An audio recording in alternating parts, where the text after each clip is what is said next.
So, Hare Krishna everyone. So, welcome back to our YouTube channel, Krishnadas ईश्वरधन. So, मैं हूँ ईश्वरधन. So, आज हम एक ऐसे इंटरेस्टिंग टॉपिक के बारे में जानेंगे. So, वो बिफोर ब्रह्मचार्य आश्रम मतलब ब्रह्मचर्य आश्रम होने के बाद जो गृहस्थ आश्रम होता है ना उसके बारे में आज जानेंगे. So, how married life should be, शादीशुदा जिंदगी कैसी होनी चाहिए, इसके बारे में हम चर्चा करेंगे. भागवतम के श्लोक को हम कोट करेंगे और प्रभुपाद जी ने जो 3 बातें बताई हैं उसके बारे में हम जानेंगे. सी सो बिना देरी किए वीडियो को शुरू करते हैं. हरे कृष्णा.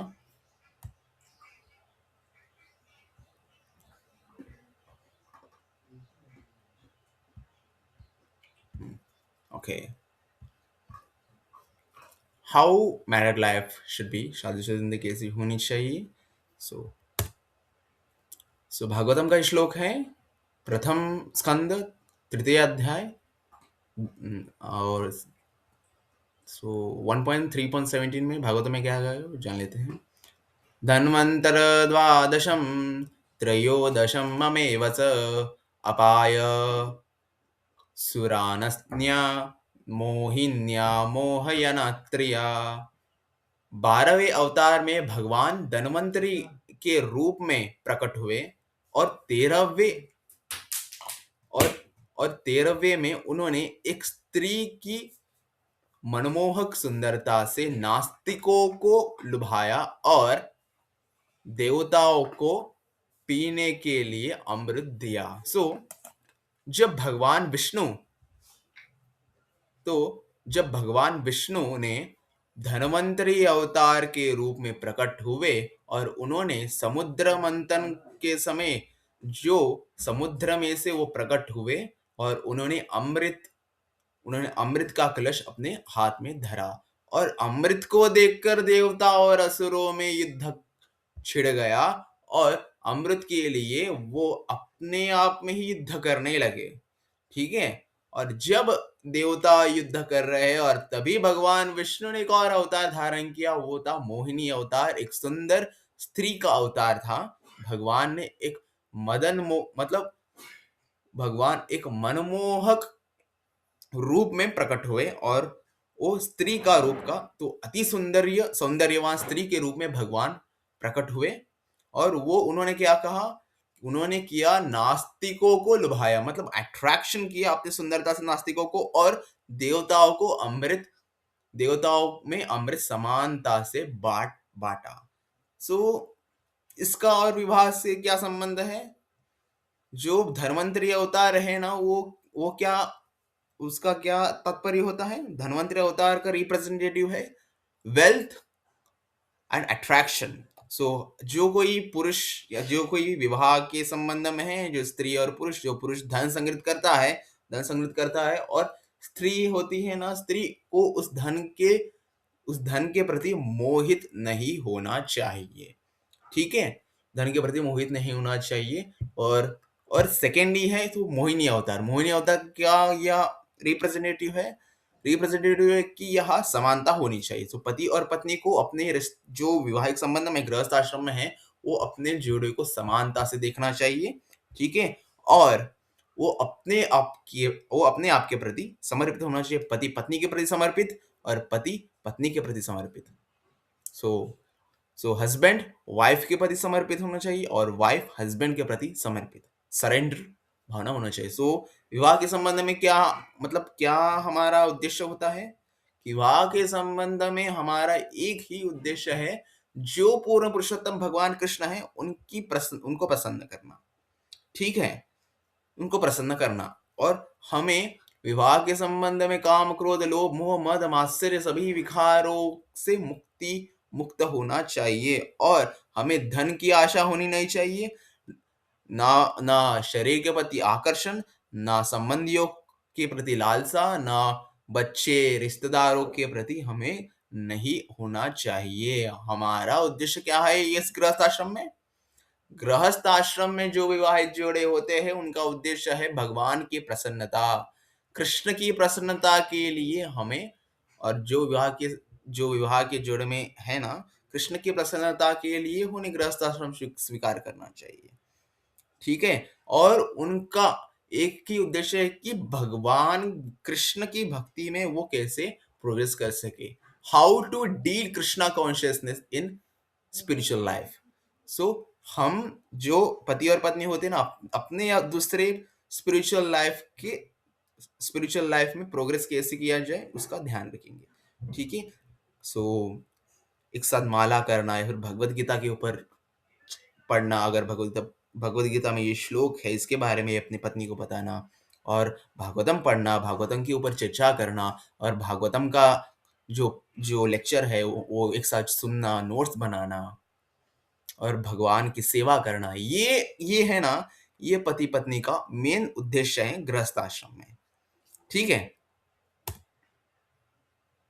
ओके।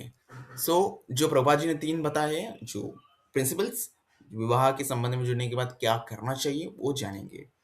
सो पति पत्नी का मतलब है कि एक धार्मिक पत्नी या पति पत्नी को धार्मिक जीवन जीना चाहिए और आध्यात्मिक साधन करनी चाहिए, यही गृहस्थ आश्रम बनने का मकसद है।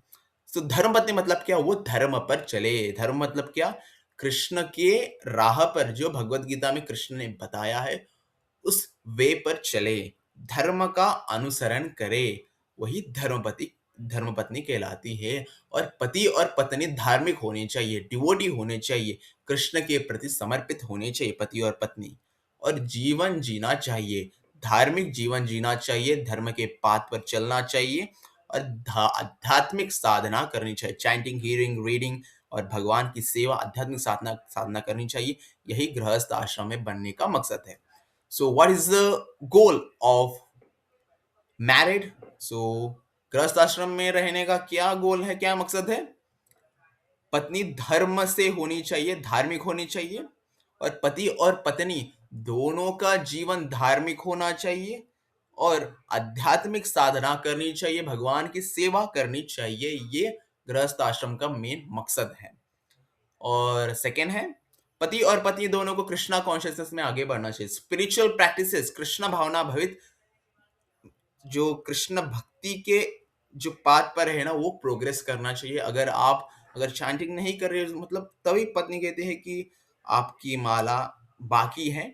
सो अगर आप भगवत गीता पढ़ रहे हो, तो आपकी पत्नी को आपसे सवाल पूछना चाहिए, इसमें भगवान ने क्या कहा है, और ये भगवान का ये श्लोक है, ये इसमें क्या कह रहे हैं। सर भागवतम पर एक साथ भागवतम का श्लोक पढ़िए, भागवतम के ऊपर चर्चा कीजिए, एक साथ बैठकर आप प्रवचन सुनिए, मंदिर में आके सेवा कीजिए।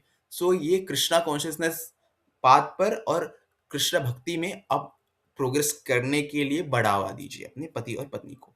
सो ये सेकेंड है। और थर्ड, और हर स्त्री को धार्मिक होना चाहिए। धार्मिक मतलब पति के प्रति पवित्र और वफादार बनना चाहिए, और पति को भक्त बनाना चाहिए, तब दोनों कृष्णा कॉन्शियसनेस में तरक्की करेंगे, और यही जीवन का पूर्णता है।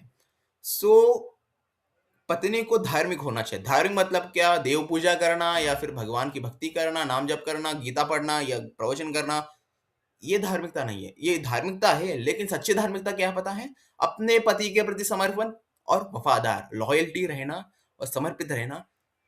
सो सेकेंड है भक्त बनना। सो पत्नी को कैसा होना चाहिए, देवी जानकी की तरह, माता की तरह पत्नी को होना चाहिए, अपनी पति के प्रति वफादार, लॉयल्टी होनी चाहिए, पवित्रता, पतिव्रता स्त्री होनी चाहिए।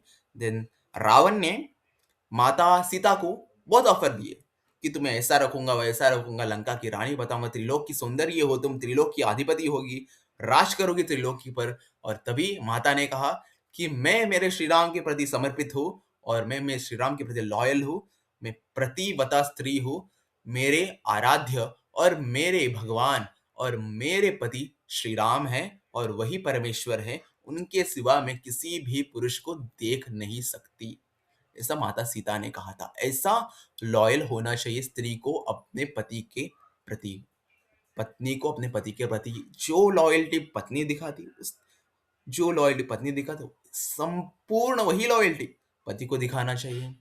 वफादार होना चाहिए जो गृहस्थ आश्रम में, और भक्ति में आगे बढ़ने का प्रयास करना चाहिए। दोनों कृष्णा कॉन्शियसनेस में तरक्की करेंगे। So both are wife and husband, then practicing Krishna consciousness nicely, and यही जीवन का परिपूर्ण है। सो फर्स्टली क्या है, धर्म पत्नी धर्म पर चले और पति और पत्नी को धार्मिक व्यवहार करना चाहिए और अध्यात्म में आध्यात्मिक साधना में प्रगति करना चाहिए, और यही गृहस्थ आश्रम का मेन मकसद है। एंड सेकेंडली है, पति और पत्नी को कृष्णा कॉन्शियसनेस में आगे बढ़ने के लिए अपने आप को सहाय करना चाहिए। पति पत्नी को सहाय करे और पत्नी पति को सहायता करे। सो दोनों को कृष्णा कॉन्शियसनेस पाथ पे आगे बढ़ना चाहिए। और हर स्त्री, ठीक है, सो हर स्त्री को अपने पति के प्रति वफादार और लॉयल होना चाहिए, ठीक है, और पति को भी अपने पति के प्रति वफादार और लॉयल होना चाहिए। सो फर्स्टली पत्नी धार्मिक होनी चाहिए और पति और पत्नी धर्म पर चलना चाहिए और आध्यात्मिक साधना करनी चाहिए, यही गृहस्थ आश्रम का मकसद है। और पति और पत्नी को दोनों कृष्णा कॉन्शियसनेस पाथ पर प्रोग्रेस करना चाहिए, और पत्नी धार्मिक होनी चाहिए, मतलब अपने पति के प्रति लॉयल होना चाहिए, और पति भी अपने पत्नी के प्रति लॉयल होना चाहिए, और भक्त बनना चाहिए, और कृष्णा कॉन्शियसनेस में तरक्की प्रोग्रेस करना चाहिए, ये जीवन की परिपूर्णता है। सो ठीक है, सो अगर आपको ये वाला वीडियो पसंद आया हो तो वीडियो को लाइक कीजिए, चैनल को सब्सक्राइब कीजिए। हमारे चैनल का नाम है कृष्णदास ईश्वरधन। सो मिलते हैं एक और नई इंटरेस्टिंग वीडियो में, तब तक के लिए